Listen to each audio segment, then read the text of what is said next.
नमस्कार।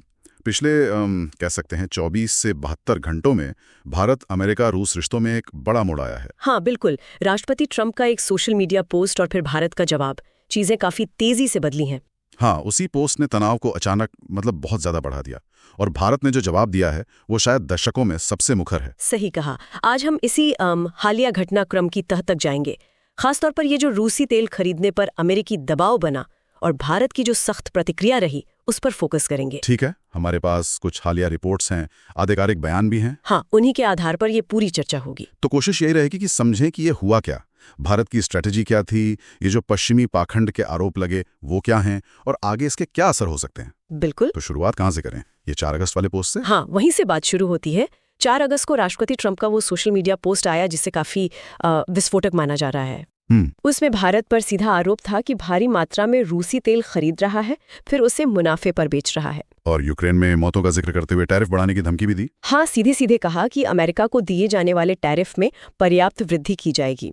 ये हाल के समय में अमेरिकी दबाव का शायद सबसे गंभीर रूप था। इसने तो भारत अमेरिका रिश्तों में तनाव एकदम पीक पर पहुंचा दिया होगा। निश्चित रूप से। लेकिन भारत का जो रिएक्शन था वो भी उतना ही कह सकते हैं असाधारण था। 4 अगस्त की देर रात ही भारत ने जवाब दिया और इसे हाल के समय का सबसे कड़ा खंडन माना जा रहा है अमेरिकी दबाव का। हाँ बिल्कुल। भारत के जवाब में कई खास बातें थीं। सबसे पहली तो वो आंकड़ों वाली बात। हाँ वही, भारत ने फैक्ट्स ऑफ फिगर्स का इस्तेमाल किया, पश्चिमी देशों के जिसे कहते हैं डबल स्टैंडर्ड्स को दिखाने की कोशिश की। जैसे क्या आंकड़े दिए? जैसे बताया कि 2024 में ही यूरोपियन यूनियन का रूस के साथ माल का व्यापार 67.5 अरब का था और सेवाओं का व्यापार करीब 17.2 अरब का। हाँ, इतना ही नहीं, यूरोप ने इसी साल रूस से रिकॉर्ड 16.5 मिलियन टन LNG यानी लिक्विफाइड नेचुरल गैस भी खरीदे। तो ये आंकड़े तो सीधे सीधे सवाल उठाते हैं। बिल्कुल, ये दिखाते हैं कि एक तरफ आलोचना हो रही है, दूसरी तरफ व्यापार भी चल रहा है और अमेरिका का भी जिक्र था। अमेरिका खुद क्या ले रहा है रूस से? रिपोर्ट्स के मुताबिक अमेरिका खुद रूस से यूरेनियम हेक्साफ्लोराइड,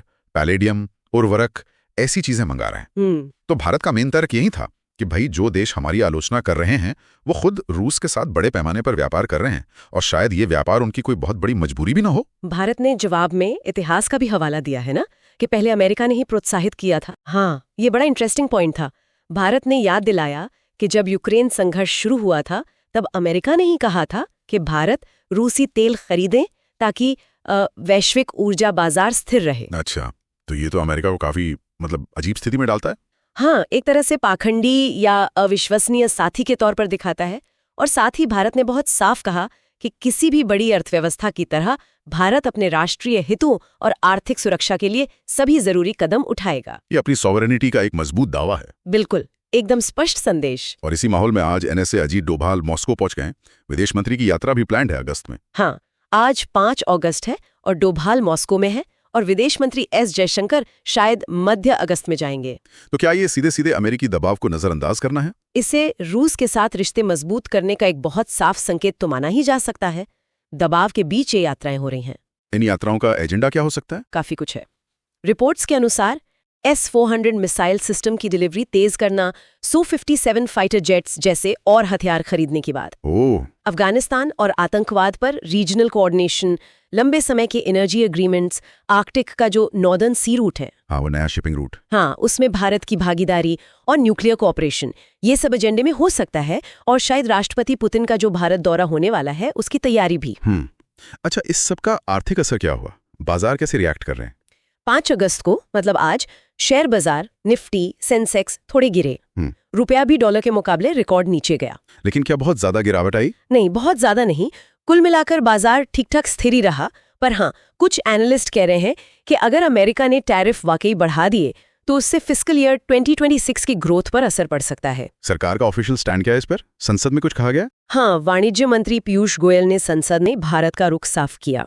कहा कि राष्ट्रीय हित सबसे ऊपर है, एग्रीकल्चरल सॉवरेनिटी बचाएंगे, आत्मनिर्भर भारत लक्ष्य है और ट्रेड डील्स आपसी फायदे वाले होने चाहिए। और विदेश मंत्रालय का जो बयान आया था देर रात, वो भी काफी स्ट्रेटेजिक लगा। हाँ, वो टाइमिंग भी खास थी। अमेरिकी प्राइम टाइम के दौरान जारी किया गया। भाषा सख्त थी पर डिप्लोमेटिक थी और इमोशनल बातों के बजाय डेटा पर फोकस था। ये पूरा एपिसोड भारत की विदेश नीति में क्या कोई शिफ्ट दिखा रहा है? वो जो स्ट्रेटेजिक ऑटोनॉमी की बात होती है। हाँ, ये एक इंटरेस्टिंग सवाल है।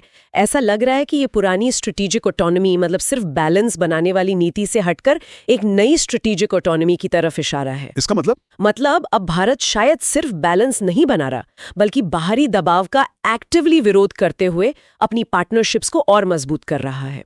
निष्क्रिय नहीं, सक्रिय प्रतिरोध। तो संक्षेप में कहें तो पिछले कुछ दिन भारत अमेरिका रूस रिश्तों के लिए काफी उथल पुथल वाले रहे। हाँ, तनाव बहुत बढ़ा। भारत ने अमेरिकी दबाव का सामना किया, वो भी काफी मजबूती से, आंकड़ों और इतिहास का इस्तेमाल किया, पश्चिमी देशों पर सवाल उठाए और साथ ही रूस के साथ अपनी स्ट्रेटेजिक पार्टनरशिप को मजबूत करने के साफ संकेत भी दिए। ये वाकई भारत की विदेश नीति के लिए और शायद ग्लोबल ऑर्डर के लिए भी एक अहम मोड़ हो सकता है। हाँ बिल्कुल, ये दिखाता है कि अमेरिकी प्रभाव की भी सीमाएं हैं। भारत की जो स्वतंत्र विदेश नीति है उसकी प्रभावशीलता दिखती है, और भारत रूस विशेष और विशेषाधिकार प्राप्त रणनीतिक साझेदारी और गहरी हो सकती है। ये मल्टीपोलर वर्ल्ड की तरफ बढ़ते कदमों को शायद और तेज कर दे। संभव है, ये उस दिशा में एक और कदम हो सकता है। यहाँ एक आखिरी सवाल मन में आता है। पूछिए। भारत का ये जो सफल प्रतिरोध रहा, ये जो मुखर स्टैंड लिया गया, इसका ग्लोबल साउथ मतलब दुनिया के विकासशील देशों के लिए क्या संदेश है? ये सोचने वाली बात है। क्या ये बाकी मध्यम शक्तियों को भी प्रेरित करेगा कि वो बड़ी ताकतों के दबाव का सामना करें? क्या इससे 21वीं सदी की जियोपॉलिटिक्स की दिशा बदल सकती है? ये एक बड़ा सवाल है। क्या ये वाकई ही एक ऐसा मोड़ है जहां देश गठबंधनों के बजाय अपनी रणनीतिक स्वतंत्रता को ज्यादा प्राथमिकता देना शुरू करेंगे? ये देखना होगा।